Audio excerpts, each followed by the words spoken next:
Oke. Oke, bismillahirrahmanirrahim. Assalamualaikum warahmatullahi wabarakatuh. Waalaikumsalam.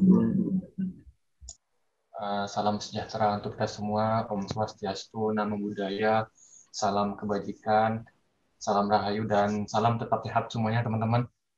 Pertama-tama, saya mau mengucapkan banyak terima kasih pada Profesor Emma karena telah memberikan kesempatan pada kelompok kami untuk mempresentasikan mengenai progres kedua, yaitu Big Data to Smart Data, yang nanti sebentar lagi akan kami presentasikan. Sebelum kami atau saya masuk ke materi, izinkanlah saya untuk berperan sebagai moderator pada presentasi kali ini. Jadi untuk memulai presentasi, alangkah baiknya saya mulai dengan memperkenalkan anggota kelompok 2, yaitu pertama Mas Hidayat, ada Mbak Elizabeth Kristinasari, ada saya sendiri, ada Mbak Wahyuni Ningsingsam, dan Mas Gali Aditama, yang masing-masing memiliki peran untuk menjelaskan materi-materi yang akan disampaikan. Untuk sekedar informasi, Mas Hidayat sedang sakit kebetulan, jadi tidak bisa mengikuti presentasi. Nanti akan di-backup oleh teman-teman pada kelompok 2 itu sendiri. Oke, langsung saja kami mulai. Oke, nah pada presentasi kali ini kami dari kelompok 2 ingin melanjutkan hasil progres kedua kami mengenai Big Data to Smart Data, khususnya untuk tema kami yaitu berfokus pada masalah-masalah apa saja yang ada pada suatu perusahaan BUMN yang sebentar lagi akan kami jabarkan satu persatu. Nah, sebelum masuk ke inti dari presentasi ini, pertama ada beberapa pertanyaan yang diberikan oleh Prof. Emma di Waskita, dan masing-masing pertanyaan itu akan kami jawab sebisa kami dan semaksimal kami. Jadi ada belasan pertanyaan, salah satunya yang akan saya presentasikan pada saat ini, yaitu mengenai kerangka berpikir data scientist dalam menerjemahkan dari data science. Nah, dalam soal ini kami dari kelompok 2 menerjemahkannya mengenai data science life cycle. Apa sih data science life cycle? Dari data science life cycle ini berhubungan dengan bagaimana data alur hidup dari sebuah data science. Jadi data alur itu berhubungan dengan bagaimana data science itu berkembang untuk dijadikan suatu sistem.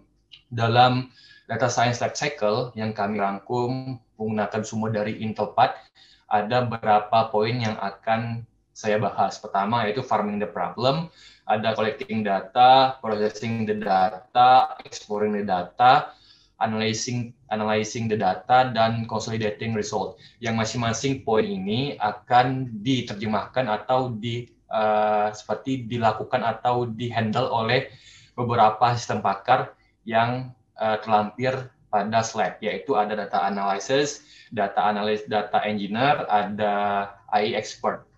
Nah, sebelum masuk ke itu, saya sedikit menjelaskan mengenai peran-peran penting sistem pakar yang akan berperan dalam data science life cycle. Pertama, ada data analysis atau orang yang berperan dalam menganalisis data. Jadi tugas utama dari data analysis ini berhubungan dengan menafsirkan data, menganalisis hasil statistik, memberikan laporan, dan mengembangkan dan mengimplementasi database. Nah, jadi dalam suatu sistem atau suatu data science, data analis merupakan salah satu dari pilar penting untuk menerjemahkan suatu data. Kemudian yang kedua ada data engineer. Jadi data engineer ini berhubungan dengan bagaimana seorang berperan dalam mengumpulkan data, menggabungkan data, membersihkan data, dan membuat arsitektur dari warehouse. Warehouse itu adalah tempat penyimpanan data itu sendiri. Dan baik lagi, data engineer juga berperan penting dalam data science cycle. Dan yang terakhir adalah AI expert. AI expert ini berhubungan dengan sistem pakar atau kecerdasan buatan yang fokusnya adalah pengecekan hipotesis atau dugaan sementara untuk suatu kasus. Nah, dalam data science life cycle sendiri ada beberapa poin, yaitu farming the problem yang pertama. Jadi farming the problem ini artinya adalah kita sebagai orang yang menjalankan life cycle itu akan memfarming. Farming itu kayak mengumpulkan atau mengelola banyak-banyak masalah. Jadi kita kumpulkan dulu masalah-masalah yang ada, lalu kita proses. Nah, untuk poin ini, farming the problem, kami kelompok 2 sepakat untuk menerjemahkannya, yaitu peran dari data analisis. Karena kita tahu data analisis itu yang penting adalah bagaimana seorang data analisis untuk menjabarkan suatu masalah yang akan diproses untuk kedepannya, untuk dalam data science life cycle. Yang kedua ada collecting data. Collecting data ini berhubungan dengan setelah kita mendapatkan suatu masalah yang akan kita fokuskan atau kita pecahkan, kemudian kita mengumpulkan sebanyak-banyaknya data pendukung untuk memperkuat suatu masalah sehingga masalah tersebut dapat kita pecahkan dan dapat kita tarik sebuah kesimpulan. Kami dari kelompok 2 sepakat kalau collecting data ini berhubungan oleh 2 sistem pakar, yaitu data analysis dan data engineer. Kenapa? Karena data analysis ini berhubungan dengan menaksirkan data dan mengimplementasi data. Kemudian data engineer itu berhubungan dengan mengumpulkan data. Jadi kedua ini saling bekerja sama untuk mengkoleksi atau memberikan banyak data untuk kemudian menjadi acuan kita untuk menyelesaikan suatu masalah yang telah kita lakukan sebelumnya di poin farming the problem. Kemudian ada processing the data. Processing the data ini berhubungan dengan bagaimana data yang telah kita kumpulkan tadi kita proses. Prosesnya apa saja nanti akan dibahas di slide-slide kemudian. Jadi processing data umumnya itu berhubungan dengan bagaimana seorang data engineer itu memproses data-data yang telah didapatkan sebelumnya. Nah, untuk fokusnya sendiri pada processing data ini berhubungan dengan data engineer, karena kita tahu bahwa data engineer itu fokus utamanya adalah mengumpulkan data, kemudian menggabungkan dan mengelola. Mengelola itu masuk dalam processing the data. Kemudian dilanjutkan dengan exploring the data. Exploring data ini berhubungan dengan bagaimana kita mengeksplor data-data yang telah diproses. Kira-kira data ini bisa menghasilkan nilai apa? Kira-kira data ini bisa memberikan kesimpulan apa? Kita eksplor sampai dengan titik temu dari suatu masalah. Sehingga diharapkan dengan mengekspor data, kita dapat memberikan suatu kesimpulan untuk menerjemahkan suatu kebutuhan dan suatu masalah. Nah, pada poin ini, baik lagi, yang akan berperan penting adalah data engineer. Karena data engineer salah satunya adalah berhubungan dengan data. Karena data, tujuan utama dari data adalah memberikan suatu nilai. Dan nilai tersebut dikelola oleh data engineer itu sendiri. Kemudian ada analyzing the data. Analyzing data ini lebih berhubungan bagaimana kita menganalisis suatu data yang telah kita eksplor. Misal, kita telah mendapatkan suatu kesimpulan atau suatu nilai dari suatu data. Kemudian, kira-kira nilai yang telah kita dapatkan di data ini apakah bisa diimplementasikan di kebutuhan atau masalah, atau sebaliknya mungkin tidak bisa diimplementasikan. Nah, pada poin ini yang berperan penting adalah iExpert. Kenapa iExpert? Karena bagi kami, iExpert ini berhubungan dengan bagaimana kita menerjemahkan atau memprediksi data, kira-kira data ini akan berkembang atau tidak, kira-kira data ini akan berhasil diterapkan atau tidak. Jadi iExpert sangat berperan penting dalam proses analyzing the data. Kemudian dan yang terakhir adalah consolidating result. Consolidating result ini berhubungan dengan bagaimana kita menyatukan atau memperkuat hubungan antara semua poin-poin dari farming the problem, collecting data, processing the data, exploring data, dan analyzing data. Kemudian untuk mendapatkan suatu entitas yang lebih kuat. Artinya adalah mendapatkan suatu kesimpulan yang kuat untuk memecahkan suatu masalah. Nah, tugas dari ini adalah tugas dari iExpert atau kecerdasan buatan, pakar dari sistem kecerdasan buatan. Karena, baik lagi, dengan adanya hipotesis dari iExpert, kita bisa menerjemahkan suatu data. Sehingga dengan menyatukan data, iExpert dapat memproyeksikan atau memprediksi ke depannya data ini bakal sukses dalam menyelesaikan suatu masalah dari kebutuhan. Nah, itulah data science life cycle atau alur hidup dari data science, yang masing-masing poinnya itu berhubungan dengan beberapa sistem pakar, yaitu data analysis, data engineer, dan iExpert. Dan kemudian untuk presentasi selanjutnya akan dijelaskan oleh teman saya, Mas Galih. Waktu dan tempat saya persilahkan, Mas. Baik, terima kasih Mas Rifki. Oke, teman-teman semuanya, untuk pertanyaan selanjutnya yaitu mekanisme data engineer untuk mendapatkan data dari masing-masing sumber data. Oke, dari kelompok kami untuk tugas keempat ini kami mengambil topik permasalahan yaitu yang ada di PLN. PLN itu sendiri yaitu sudah terkenal, yaitu merupakan BUMN yang menangani atau mengurusi sistem kelistrikan atau semua aspek kelistrikan yang ada di Indonesia. Itu. Oke. Data yang kami dapatkan yaitu dari kelompok kami yaitu khusus dari sistem khusus untuk komplain yang terjadi jikalau ada masalah. Nah, bisa dilihat di situ adalah alurnya, yaitu ada user, service desk, sama technical support. Itu adalah alurnya. Siapa sih yang menjadi user atau customer di sini? Yang menjadi user atau customer di sini yaitu pegawai dari PLN itu sendiri yang ada di seluruh Indonesia. Oke, nanti dari situ jika ada trouble nanti akan masuk ke dalam service desk. Itu sebuah aplikasi atau sistem yang sudah dibuat khusus untuk komplain masalah tersebut.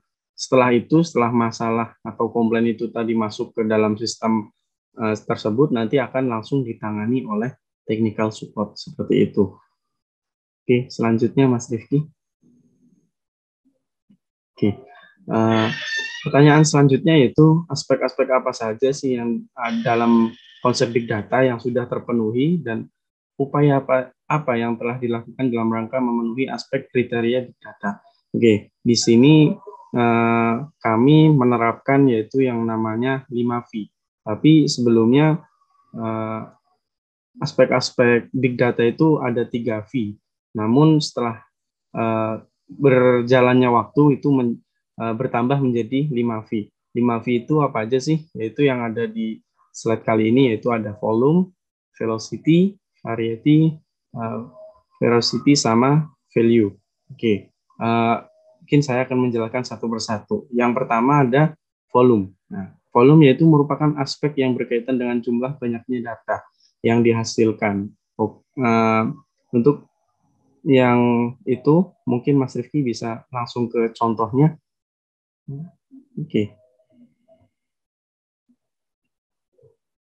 Nah, ini yang ada di data kami. Tapi sebelumnya mungkin penjelasan yaitu seperti apa sih volume dalam big data itu? Yaitu contoh saja kita mengambil media sosial apapun itu, entah itu Twitter, Facebook ataupun Instagram, itu banyak sekali yang saling mengirim pesan ataupun mengeklik sebuah tombol ataupun apapun itu itu bisa menjadi data. Dan jangan dibayangkan itu satu hari atau per detiknya itu sangat banyak data. Itu yang dinamakan dengan aspek volume. Oke, dapat dilihat di sini dari kasus yang kelompok kami angkat yaitu data dari sistem komplain dari PLN itu kami dapat dari tanggal 1 Juni 2021. Itu saja sampai kemarin itu sampai 480 data. Jadi menurut kami itu sudah memenuhi dari aspek yaitu volume dari aspek-aspek big data. Selanjutnya yaitu velocity. Velocity atau mengacu pada kecepatan pindahnya data dan penyusunannya. Seperti hanya kasus media sosial tadi, bisa kita bayangkan dengan begitu banyaknya pesan yang terkirim, begitu banyaknya like gitu yang terkirim, yaitu 1 detik itu bisa langsung terkirim. Begitu karena cepatnya data seperti itu. Lanjut mungkin bisa langsung ke contohnya Mas Rifki. Oke, di sini terdapat 50 R kali 1C, yaitu yang dimaksud adalah yaitu perpindahan datanya, yaitu dari data 1 hari itu menghasilkan 50 data yang masuk. Itu menurut kami juga sudah memenuhi aspek-aspek dari big data, yaitu velocity. Selanjutnya yaitu variety. Variety itu adalah aspek yang menunjukkan bahwa data yang diperoleh memiliki banyak variasi seperti email, tanggal, waktu, dan teks seperti yang kita semua ketahui dari sebuah data mesti memiliki banyak macam data. Oke, langsung pada contoh kasusnya Mas Rifki.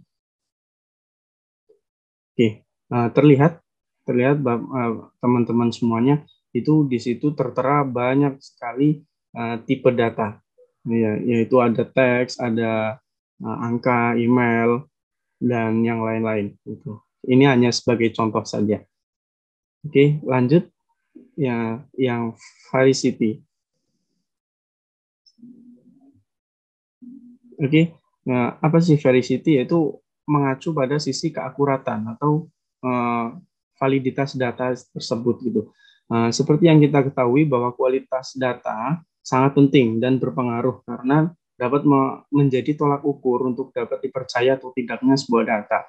Dari data laporan yang kami dapatkan, dari laporan yang kami dapatkan itu sudah dari kami sudah menganggap itu sudah bisa untuk dipercaya gitu. Karena ini adalah contohnya, yaitu karena sudah yang digunakan dalam penutupan atau belum terselesainya untuk menangani tugas, sehingga data tersebut dapat digunakan sebagai laporan untuk diberikan kepada atasan seperti itu. Oke, yang terakhir yaitu value. Untuk value sendiri yaitu mengacu pada nilai apabila diolah dengan cara yang tepat guna. Gitu. Oke, langsung saja ke contohnya, Mas Rifki. Oke. Dalam aspek ini berhubungan dengan sebuah data, bisa menentukan sebuah keputusan yang dilakukannya proses seluruh data pada data laporan yang kelompok kami dapatkan ini. Seperti itu. Jadi data tersebut sudah memenuhi aspek dari value karena data tersebut telah diolah dan bisa menghasilkan beberapa pengetahuan seperti masalah apa yang paling banyak dalam komplain dan siapa saja yang paling banyak ataupun sedikit dalam melakukan pekerjaan seperti itu. Oke, slide selanjutnya, Mas Rifki.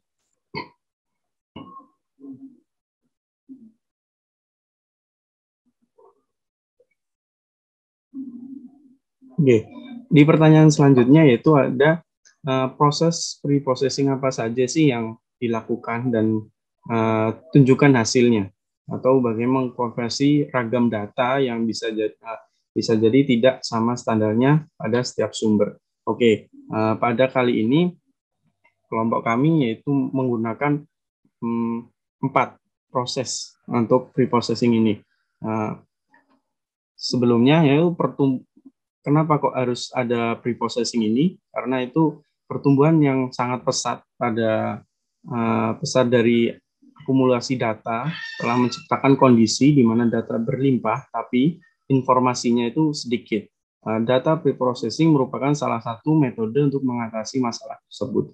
Dalam proses pre-processing yang kami lakukan untuk mengkonversi ragam datanya, ada beberapa yang ada di slide ini yaitu 4. Itu mungkin saya akan jelaskan satu-satu. Yang pertama itu ada data cleaning. Data cleaning itu ibaratkan rumah.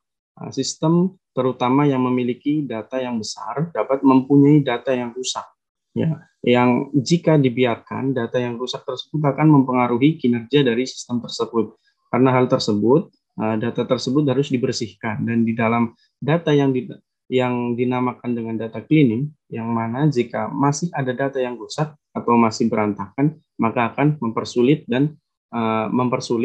dalam pengolahan manfaatnya. Selanjutnya ada data integration, yaitu adalah salah satu cara yang bisa dilakukan untuk menggabungkan data yang dimiliki oleh perusahaan dari berbagai sumber database yang berada di dalam sebuah penyimpanan seperti gudang data, yaitu atau data warehouse.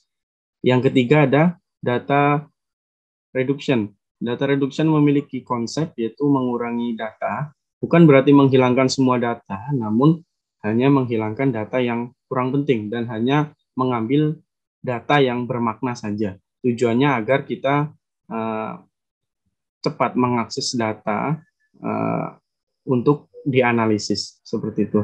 Yang terakhir ada data transformation, yaitu proses mengubah data dari satu format atau struktur ke format atau struktur lainnya. Transformasi data bisa sederhana ataupun kompleks berdasarkan perubahan yang diperlukan pada data antara data sumber awal ataupun data target, yaitu sumber akhir. Transformasi data biasanya dilakukan melalui campuran langkah-langkah manual dan otomatis. Seperti itu.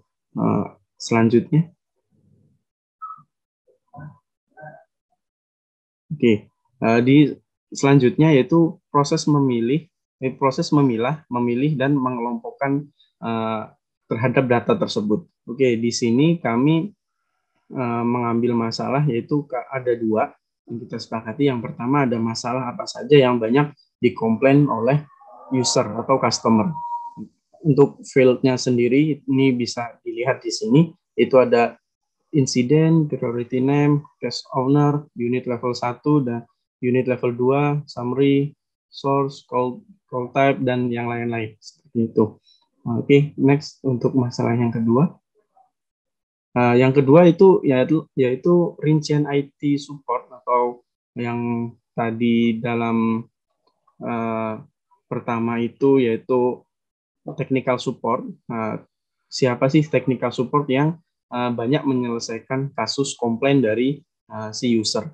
Itu di sini ada field-nya seperti tadi, ada insiden, priority name, case owner, unit level 1, unit level 2, summary, source, call type, dan yang lainnya. Mungkin next, Mas Rifki.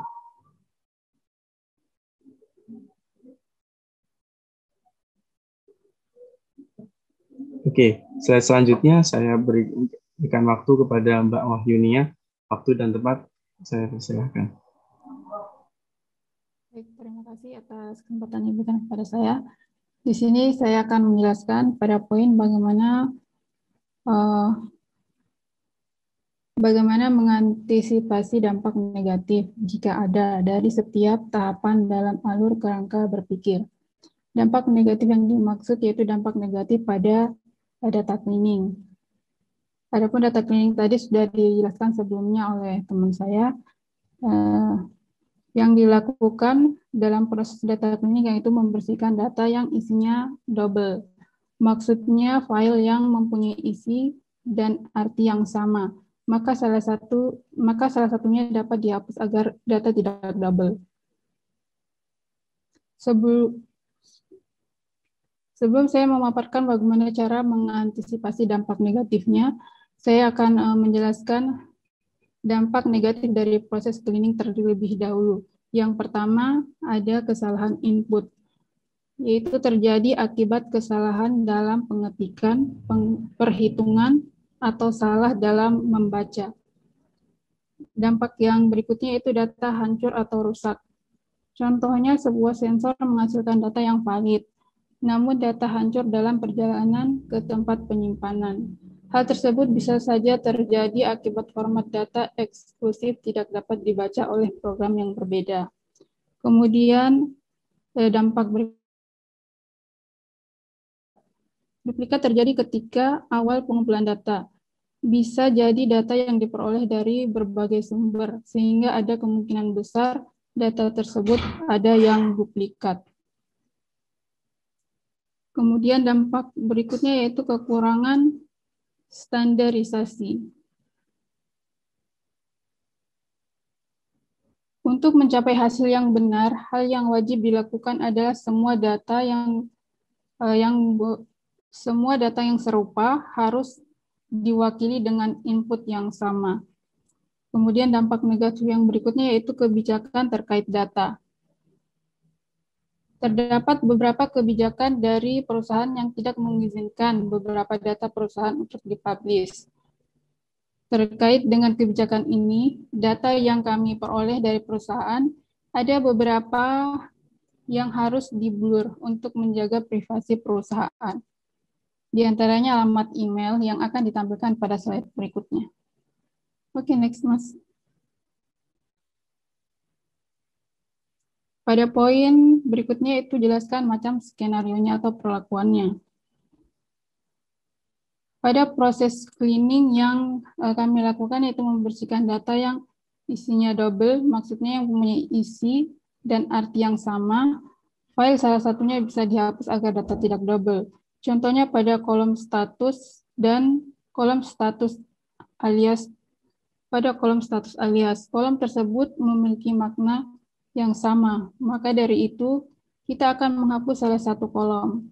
Data yang tidak terisi atau tidak terpakai bisa dibersihkan agar dapat mengefisiensikan pembacaan data.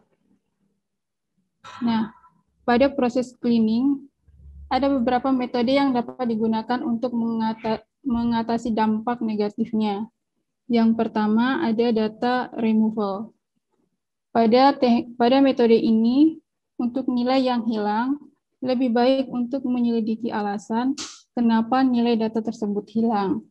Bukan hanya menghilangkan baris atau kolom yang bukan hanya menghilangkan baris atau kolom yang berisi nilai-nilai yang hilang. Kemudian metode berikutnya yaitu koreksi langsung. Cara ini juga bisa dilakukan untuk mengatasi masalah konsistensi data, yang mana masalah tersebut harus diidentifikasi terlebih dahulu. Kemudian ada metode scaling, yaitu mengubah skala suatu data sehingga beberapa value tidak mendominasi value lainnya, hanya karena data tersebut secara alami menghasilkan nilai yang lebih besar. Kemudian ada metode imputation, yaitu menebak berdasarkan data, bukan hanya menebak acak.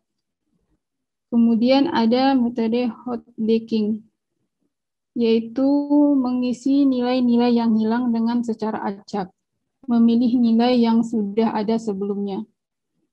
Kemudian ada flagging. Pada teknik ini dapat dilakukan dengan menambah kolom lain untuk pengumpulan data dan menandai semua nilai yang hilang di sana dengan macam-macam cara, salah satunya yaitu di blur. Dalam proses cleaning, kami menggunakan metode ini sehubungan dengan kebijakan terkait data yang kami gunakan. Maka kami memblur beberapa data yang tidak dapat ditampilkan, seperti pada slide yang akan ditampilkan, yang sudah ditampilkan sebelumnya. Oke, next. Pada poin berikutnya yaitu kami akan menampilkan screenshot hasil setiap tahapan yang menunjukkan perbandingan sebelum dilakukan pembersihan dan pengurangan file yang tidak terpakai.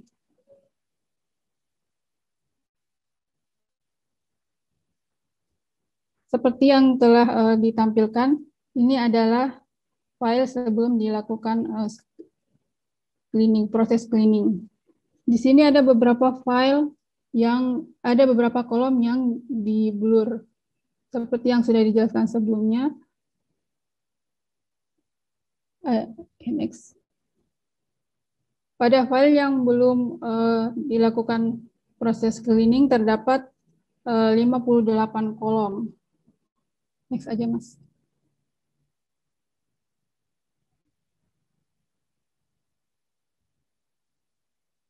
Next aja, Mas.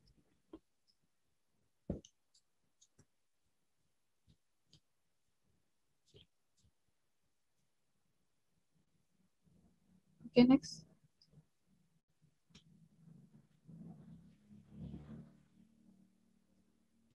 Nah,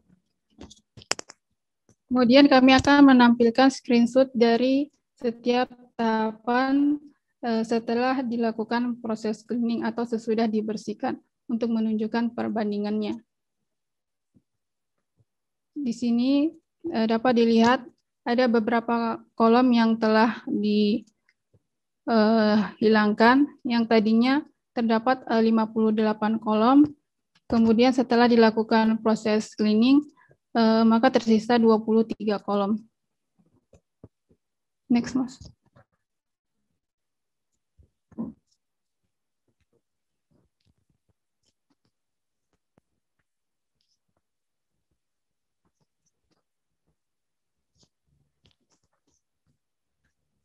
Oke.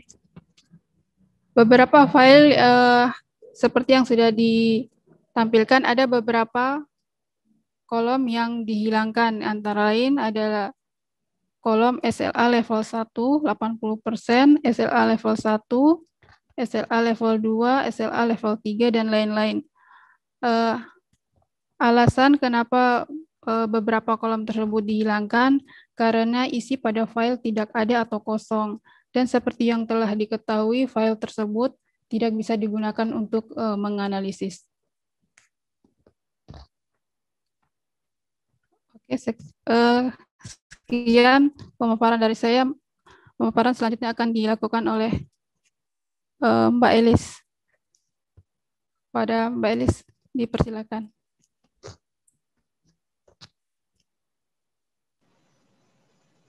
Mohon maaf, untuk slide ini akan dijelaskan oleh teman saya, Mas Galih. Oh iya, sorry. Baik, teman-teman semuanya. Poin selanjutnya yaitu ada skema database yang terbentuk. Tipe data, lebar data, constraint, dan yang lain-lain. Seperti yang ada di slide ini, itu tipe data database yang skema database yang terbentuk ada 4 seperti itu. Oke. Nah, mungkin next Mas Rifki.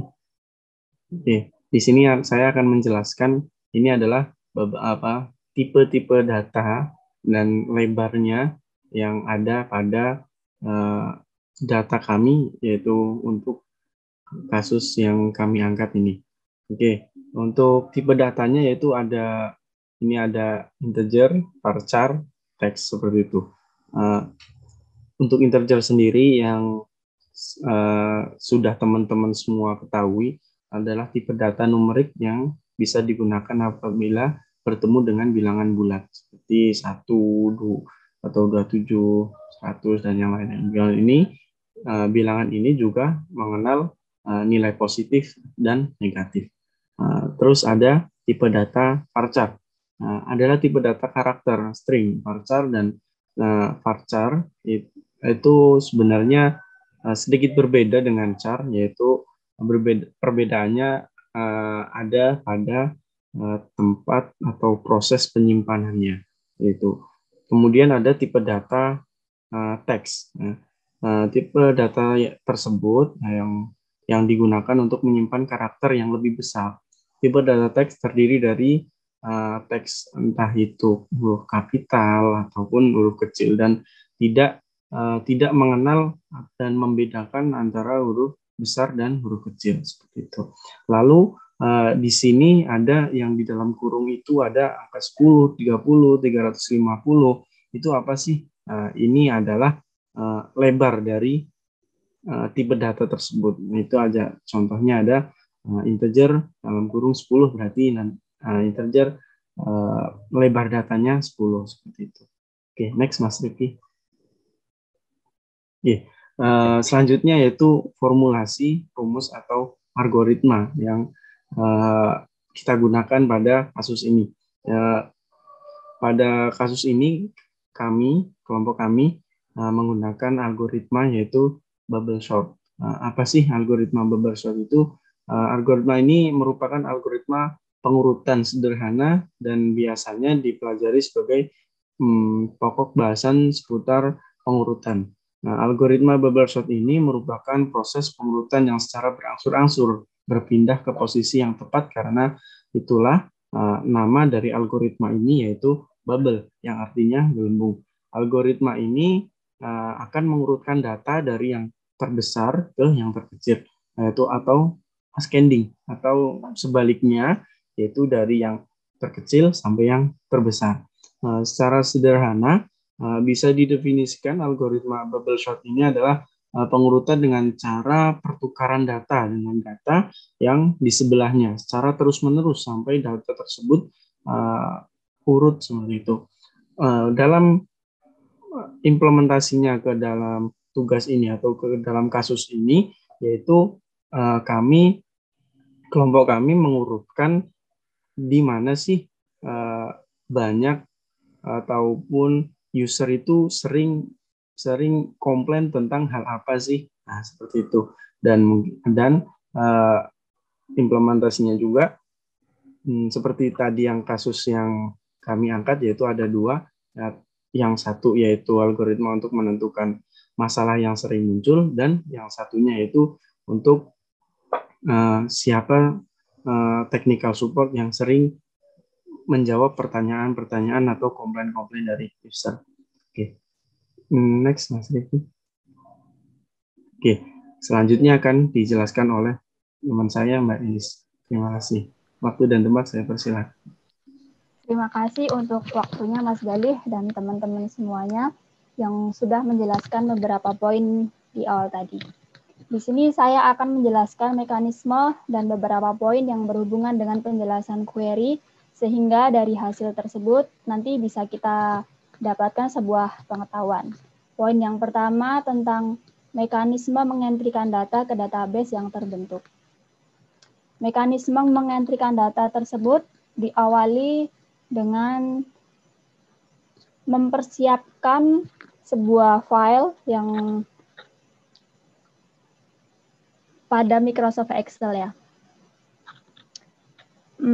Di sini kelompok kami akan memasukkan sebuah file yang bertipe .csv yang kemudian akan dimasukkan ke dalam PHP MyAdmin untuk diolah. Untuk mekanismenya sendiri akan dimulai dari mempersiapkan sebuah file di Microsoft Excel yang akan digunakan atau diimport ke dalam database. Kemudian kita akan menyimpannya dalam tipe .csv. Caranya, klik file, save as, dan kita akan memilih CSV atau comma delimit. Setelah file sudah tersimpan, saatnya kita membuka PHP MyAdmin pada localhost. Tetapi perlu diingat sebelum membukanya, aktifkan terlebih dahulu Apache dan MySQL pada SAMPP agar localhost bisa diakses. Setelah itu, langkah selanjutnya adalah membuat database baru, atau kita juga bisa menggunakan database yang sudah pernah ada, tergantung dari kegunaannya. Jika database sudah siap, maka saatnya kita akan membuat sebuah tabel. Nah, nama tabel di sini bisa kita beri nama bebas ya, tetapi asal isi dari kolom harus sama dengan data kolom di Microsoft Excel. Misalnya, ada 5 kolom pada Microsoft Excel dengan nama A, B, C, D. Maka di dalam tabel database juga harus mempunyai kolom yang sama, yaitu 5. Dengan nama juga yang urut, yaitu A, B, C, D. Jika kita memasukkan kolom yang tidak urut, maka akan mempengaruhi isi datanya. Mungkin bisa acak gitu nanti. Setelah itu, selanjutnya akan mengimport file CSV tadi ke dalam database. Caranya, klik import, lalu memilih file, dan pilih file yang sudah kita siapkan di awal tadi. Lalu, klik OK dan tunggu hasilnya, maka data akan otomatis masuk ke dalam database. Untuk poin selanjutnya, ada menentukan rangkaian query untuk mengimplementasikan algoritma. Di sini kami mempunyai 2 permasalahan, seperti yang sudah dijelaskan oleh teman saya tadi di awal. Kami akan membahas satu persatu dari permasalahannya. Masalah pertama yang akan kami angkat adalah mengetahui tipe permasalahan apa yang paling banyak dikomplain oleh user. Tetapi di sini saya akan menjelaskan secara singkat isi dari tabel yang ada pada database, yaitu sama yang sudah disinggung oleh teman saya tadi, Mas Galih, kalau terdapat 4 tabel, yaitu yang pertama tabel komplain, yang terdiri dari 11 kolom. Contohnya kode komplain, kode prioritas, case owner, unit level 1, unit level 2, summary, source, call type, description, ticket create on, dan ticket create by. Secara garis besar, tabel tersebut berisi ringkasan komplain user. Siapa saja yang komplain dan tanggal kapan komplain tersebut masuk. Untuk tabel kedua, ada laporan solusi, yang dimana tabel tersebut memiliki 15 kolom. Ada kolom insiden, kode prioritas, kode service, service type, resolution, ticket create on, ticket create by, test as itu, test complete on, ticket resolve on, ticket resolve by, ticket close by, dan yang terakhir adalah status alias. Tiket di sini artinya komplain yang masuk ya. Pada tabel ini berisi tentang solusi apa yang diberikan kepada user untuk mengatasi sebuah permasalahan. Dan tanggal berapa solusi tersebut diselesaikan dan siapa yang menyelesaikan permasalahan tersebut. Untuk tabel ketiga adalah tabel prioritas, yang di sini mempunyai 2 kolom, yaitu kolom kode prioritas dan nama prioritas. Di sini perusahaan PLN membagi level permasalahannya menjadi 4, yaitu low, medium, high, dan very high. Untuk tabel terakhir adalah tabel service fam, yang berisi 2 kolom, yaitu kode service dan service family. Tabel ini berisi jenis atau PLN mengenai apa sih? Kan PLN di sini tidak cuma listrik ya. Contohnya ada BBO yang berarti batu bara, GBMO yang berarti gas minyak bumi gitu. Untuk kembali ke permasalahan yang tadi, kami akan menyelesaikan yaitu permasalahan yang paling banyak dikomplain. Langkah awal ialah menentukan dahulu prioritas yang paling banyak. Apakah jenis permasalahan pada level low, medium, high, atau very high. Bisa dilihat dengan query select kode prioritas count, kode prioritas as jumlah from table complaint group by kode prioritas. Didapatkan sebuah hasil yaitu urutan yang paling banyak ialah P01 yang berjumlah 280, P02 194, P03 berjumlah 3, dan yang terakhir adalah P04 yang berjumlah 2. Yang artinya, permasalahan pada level low yang memiliki banyak komplain. Selanjutnya kita akan fokus kepada P01 untuk melihat permasalahan yang ada dengan query sebagai berikut.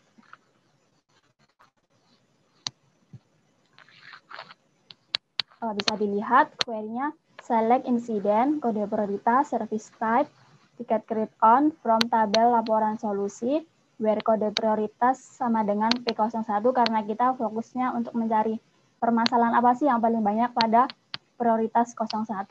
Order by tabel laporan solusi, service type, dash. Dari hasil query tersebut yang paling banyak adalah pada koreksi. Jadi permasalahan yang paling banyak adalah pada koreksi. Nanti kita akan membahas pengetahuan apa sih yang bisa didapatkan dari hasil ini. Untuk selanjutnya, untuk menghitung manualnya, kami menggunakan bantuan dari Microsoft Excel. Dengan menggunakan fitur filter, didapatkan bahwa hasil dari P01 sama dengan hasil pada database tadi, yaitu pada kasus P01 berjumlah 280. Bisa dilihat di slide ya, di gambar. Dan dari 280 kasus yang paling banyak adalah masalah pada koreksi, yang berjumlah di situ bisa dilihat 101. Lanjut untuk permasalahan kedua.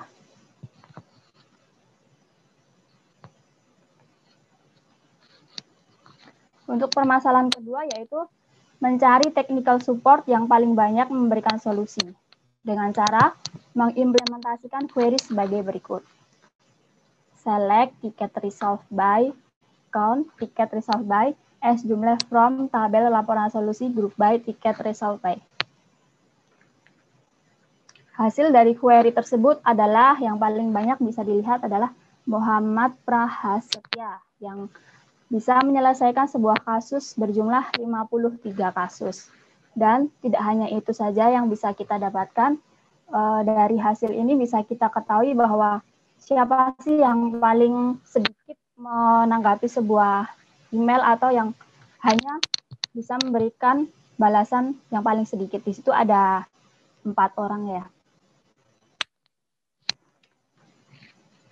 Untuk melihat kasus yang telah diselesaikan oleh Muhammad Prahasetya, kita akan menggunakan sebuah query sebagai berikut. Select incident, kode prioritas, service type, ticket read on, ticket resolve on, ticket resolve by, status alias.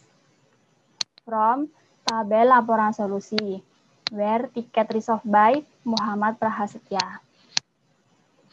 Bisa dilihat permasalahan yang bisa diselesaikan oleh Muhammad Prahasetya ada mengelola purchase order, terus mengelola material master, lalu mengelola permintaan material tambahan, dan yang lain-lain.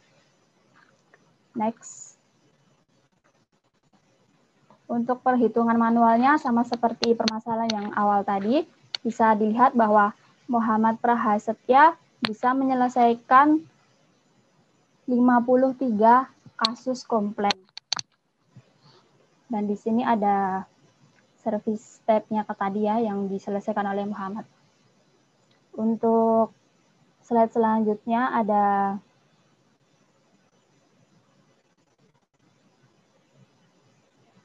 tunjukkan bahwa hasil pengolahan data bukan merupakan pengolahan data biasa atau tradisional, namun merupakan hasil dari kajian mendalam sehingga harus menghasilkan pengetahuan yang baru sesuai dengan konsep data science.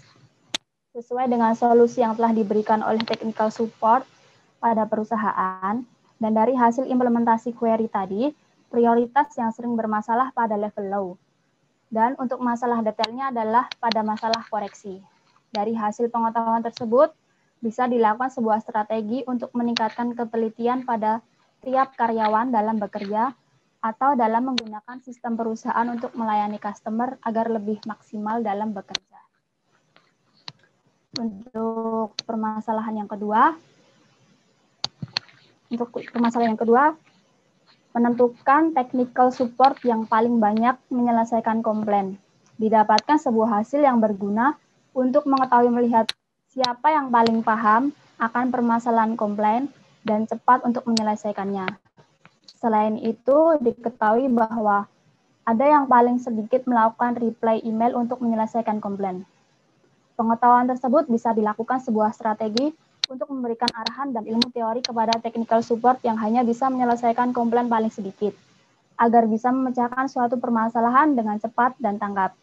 Ibarat, kalau orang sekolah bisa dilihat siapa yang paling pandai dan menguasai materi yang diberikan dan akan diberikan hadiah oleh gurunya ya. Tetapi tidak semua murid sama pandainya. Ada juga murid yang kurang menguasai materi. Dari situlah ada beberapa perlakuan yang beda antara murid pandai dan murid yang kurang pandai. Jika murid pandai diberikan sebuah penghargaan, sebaliknya untuk murid yang kurang menguasai materi akan diberikan kelas khusus atau kelas tambahan agar murid tersebut bisa diharapkan untuk bisa menguasai materi yang sama dengan murid yang pandai tadi. Mungkin itu saja yang bisa saya sampaikan di poin ini. Untuk penjelasan poin-poin terakhir, saya akan serahkan kepada teman saya, Mas Rifki. Waktu dan tempat saya persilahkan. Terima kasih. Oke, terima kasih teman-teman semua yang sudah memberikan penjelasannya mengenai slide-slide masing-masing yang sesuai dengan bidang dan fokusannya sendiri. Nah, kemudian ada beberapa poin yang akan saya jelaskan. Ada 2 poin, yaitu bagaimana jaminan bahwa upaya-upaya yang telah dilakukan akan menghasilkan smart data. Sebelum kita balik lagi ke poin dari masalah sendiri, kita harus tahu apa sih yang disebut smart data, sehingga kita dapat mengkategorikan apakah data yang kita ambil atau data yang kita analisis atau kita proses tadi telah memenuhi upaya-upaya dari smart data. Jadi secara smart data sendiri secara langsung terkait dengan titik entry data yang cukup cerdas untuk membuat beberapa jenis keputusan pada data yang masuk dengan segera tanpa memerlukan daya pemeriksaan dari sistem terpusat. Nah, ada beberapa kutipan dari beberapa sumber yang menjelaskan kira-kira apa sih yang dimaksud dengan smart data. Ada 3 poin. Itu pertama, smart data means information that actually makes sense. Artinya adalah data itu, smart data adalah data yang masuk akal. Masuk akal dalam artian yang dapat kita pertanggungjawabkan keilmuannya. Apakah data tersebut bisa menghasilkan suatu nilai yang dapat kita gunakan atau tidak. apakah data itu sebuah data itu bisa kita ambil sebuah intisari atau suatu upaya untuk kita menerjemahkan suatu masalah. Kemudian yang kedua mengenai smart data is digital information that is formatted so it can be accessed upon that collection point before being sent to downstream analysis platform for further data consolidation and analytics. Yang maksudnya adalah bagaimana algoritma data itu, informasi data itu diformat sehingga dapat ditindaklanjuti di titik pengumpulan sebelum dikirim ke platform analitik hilir untuk konsolidasi data dan analitik data lebih lanjut. Apa itu konsolidasi data? Yaitu bagaimana kita menggabungkan atau menyatukan data-data tersebut untuk memperkuat semua sistem yang saling berhubungan untuk menghasilkan suatu nilai atau suatu kesimpulan dari suatu data. Jadi poinnya adalah bagaimana suatu algoritma berperan penting untuk menerjemahkan suatu data sehingga sampai ke konsolidasi data dan kemudian dianalitis dan dianalitik data tersebut untuk lebih lanjutnya. Dan yang terakhir adalah algoritma turn meaningless number into actionable insight. Smart data is data from which signal and pattern have been extracted by intelligent algorithm. Jadi poin ini berfokus bagaimana data itu menerjemahkan suatu algoritma. Maksudnya adalah algoritma mengubah angka atau data-data yang tidak berarti menjadi suatu wawasan yang dapat ditindaklanjuti. Data pintar atau smart data itu data sinyal dan data polanya telah diekstraksi oleh algoritma cerdas. Jadi antara dapat dijelaskan bahwa algoritma dan smart data itu tidak dapat dipisahkan. Jadi smart algoritma itu berperan bagaimana menerjemahkan suatu data yang tidak berguna atau tidak punya nilai, kemudian diterjemahkan sedemikian rupa untuk mendapatkan suatu nilai. Sehingga data tersebut nantinya akan disebut smart data. Nah, menurut kelompok kami, jika dilihat dari kasus yang kami lakukan atau kelompok kami lakukan, maka secara tidak langsung analisis yang kami lakukan ini mengarah ke smart data, karena di mana tiap data memiliki sebuah nilai yang dapat dijadikan acuan dalam suatu informasi atau suatu ilmu yang diterapkan dalam perhitungan algoritma guna ditindaklanjuti. Sebagai contoh seperti tadi. Apabila kita telah mendapatkan suatu status dari masalah itu sendiri, misalnya ada low, medium, dan high, kita juga dapat mengetahui yang masuk kategori low itu seperti apa, yang masuk kategori high itu seperti apa, yang masuk kategori medium itu seperti apa. Kemudian baik lagi, setelah kita mendapatkan informasi data mengenai orang atau IT support yang paling banyak melakukan penyelesaian suatu masalah, kita juga dapat mendapatkan nilai atau suatu informasi mengenai masalah apa yang telah berhasil diselesaikan, berapa banyak masalah yang telah diselesaikan. Nah, untuk menambahkan poin-poin ini, jadi kelompok kami ini berfokus bagaimana menindaklanjuti data komplain. Nah, yang kami dapatkan di lapangan atau yang secara langsung, kalau kendala itu sendiri adalah bagaimana data tersebut ada berapa privasi yang harus ditutupi oleh kami, sehingga kami melakukan suatu flagging. Flagging itu berhubungan dengan bagaimana kita melakukan suatu atau mengubah suatu, sebagai contoh menambahkan kolom lain, mengumpulkan data, atau menandai semua data yang nilai yang hilang, kemudian kita buat. Nah, untuk beberapa poin seperti email dan segala macam yang seharusnya ditutupi atau seharusnya dihilangkan, kemudian kami tutup, sehingga telah secara langsung kami sudah menindaklanjuti dari informasi atau seperti kayak request dari pihak yang punya data. Jadi secara langsung kami, walaupun datanya ada beberapa data yang dibatasi oleh yang memberikan data, tapi saya rasa data yang kami bisa collect atau kami bisa analisis itu sudah menjerumus ke smart data. Baik lagi, poin dari smart data adalah bagaimana data itu memberikan suatu value atau nilai, sehingga nilai tersebut dapat kita lakukan atau kita proses sehingga dapat memberikan kita suatu ilmu atau suatu kebutuhan yang akan menghasilkan suatu manfaat itu sendiri. Smart data is about value. Jadi data yang pintar atau data just itu data yang memiliki nilai, walaupun hanya satu, tapi at least memiliki nilai itu sendiri. Nah, kemudian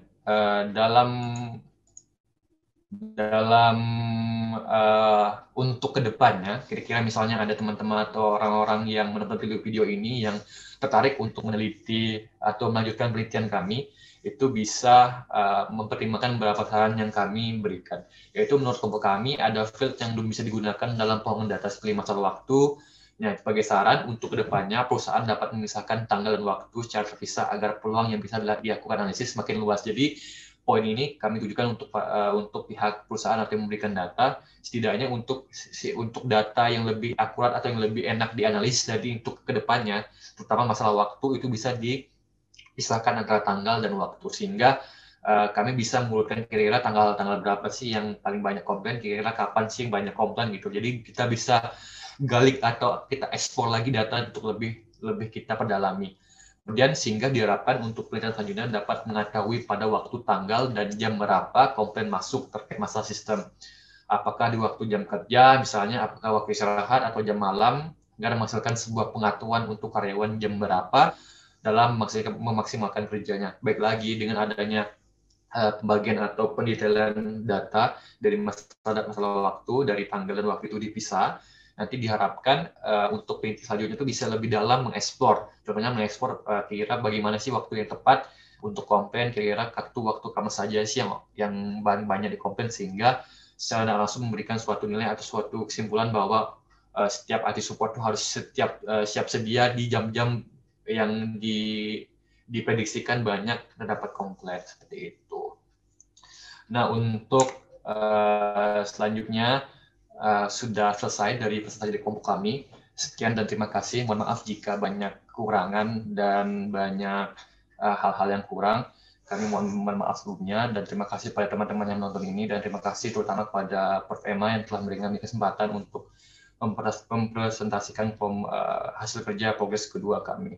Jadi misalnya ada kurang, ada sesuatu yang bisa dikritik atau diberikan masukan, saya secara pribadi dan mewakili teman-teman, saya memberikan apresiasi atas teman-teman yang memberikan kritik dan saran untuk kedepannya untuk lebih baik lagi. Jadi jangan sungkan untuk memberikan salam. Jadi saya perwakilan dari kelompok 2 dan teman-teman ada Mas Gali, ada Mbak Wahyuni Ningsisam, ada Mbak Elizabeth, dan Mas Hidayat yang kebetulan lagi sakit, jadi nggak bisa datang mengikuti presentasi. Saya mengucapkan banyak terima kasih.